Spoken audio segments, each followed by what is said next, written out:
মেশানো হবে তার মাত্রাটা অবশ্যই জানতে হবে এবং উপাদানগুলি সঠিক মাত্রায় প্রয়োগ করতে হবে। এখানে আমি 3 টব মাটি প্রস্তুত করব এবং 3 টবের ভিতরে আমি 2 টব নিয়ে নিচ্ছি গোবর সার এবং এই গোবর সারটি আমি ব্যবহার করার আগে খুব ভালোভাবে এটাকে চেলে নিয়েছি, তারপরে এটাকে ব্যবহার করছি এবং 1 টব বেলে দোআঁশ মাটি আর তার সাথে সাদা বালি মিশিয়ে নেওয়া আছে, এটাকে আমি 1 টব নিয়েছি এবং আমি 200 গ্রাম সরিষার খোল গুঁড়া করে এই মাটিতে প্রয়োগ করব।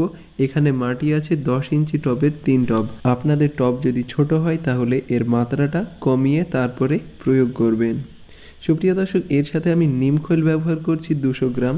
আপনারা অবশ্যই নিম খৈলটা ব্যবহার করার চেষ্টা করবেন, এটা জৈব ছত্রাকনাশকের কাজ করবে এবং এটা পরবর্তীতে ডিকম্পোস্ট হয়ে সারের কাজ করবে, এজন্য অবশ্যই এটিকে প্রয়োগ করবে। এবার আমি এটাতে 100 গ্রাম হাড় গুঁড়া ব্যবহার করছি।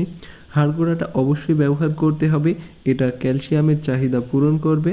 আপনারা অবশ্যই এটি প্রয়োগ করতে পারেন এবং এর সাথে আমি প্রয়োগ করব শিংকুচি বা খুরচাচা, আপনারা যেটাই বলেন, এটা প্রয়োগ করতে হবে 100 গ্রাম পরিমাণে। সুপ্রিয় দর্শক, ভিডিওতে দেখানো উপাদানগুলি নিকটবর্তী নার্সারিতে এবং সারের দোকানে পেয়ে যেতে পারেন এবং এর সাথে আমি সামান্য পরিমাণে চুন ব্যবহার করব।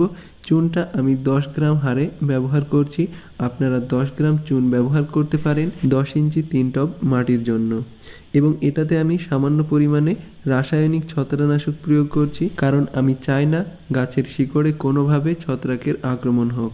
এজন্য আপনারা 10 গ্রাম ছত্রাকনাশক ব্যবহার করতে পারেন। আমি এখানে কন্ট্যাক্ট এবং সিস্টেমিক ফাঙ্গিসাইড বা ছত্রাকনাশক ব্যবহার করছি, আপনারা যে কোনো ছত্রাকনাশক ব্যবহার করতে পারেন।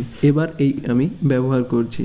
মাটিটা মেশানোর সময় একটা বিষয় অবশ্যই লক্ষ্য রাখতে হবে, সবগুলি উপাদান যেন মাটির সাথে খুব ভালোভাবে মিশে যায়, এটা খেয়াল রাখতে হবে। এবং মাটিটা কেমন তৈরি হয়েছে আপনারা অবশ্যই দেখতে পাচ্ছেন, রৌদ্রের মধ্যে আছে এজন্য ব্রাউনিশ ভাব আসছে, কিন্তু আমি ছায়া জায়গাতে আপনাদেরকে দেখাই অরিজিনাল মাটির কালারটা কেমন। আপনারা অবশ্যই দেখতে পাচ্ছেন এই মাটিটা ঝুলছে, এটা ব্লাড অরেঞ্জ, এটাকেই আমি রোপণ করব এই মাটিতে। এজন্য আমি হালকা পরিমাণে একটু মাটি ভরাট করে নেব নিচে। মাটি ভরাট করার পরে আমি গাছটা এর ভিতরে বসিয়ে তারপরে মাটি ভরাট করে দেব, তাহলে এই গাছটি রোপণ করা কমপ্লিট হয়ে যাবে এবং এই পদ্ধতিতেই আপনারা গাছ রোপণ করবেন।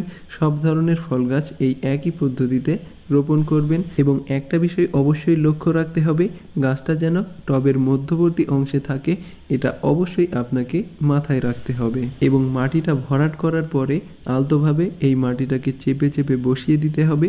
আপনারা খুব জোরে মাটিটা চাপবেন না, যদি খুব জোরে চাপা হয় তাহলে পানি নিষ্কাশন ব্যবস্থা টোটালি বন্ধ হয়ে যাবে, এর ভিতর থেকে পানি বার হতেই যাবে না। এজন্য অবশ্যই যখন গাছ রোপণ করবেন আলতোভাবে মাটিটা চেপে বসিয়ে দেবেন। এবং সুপ্রিয় দর্শক, আপনাদের লুজ নিয়েছিলাম, এজন্য পরবর্তীতে গাছ রোপণ করার সময় চেপে বসাতে হবে, এজন্যই আমি ভর্তি করে নিয়েছিলাম, কিন্তু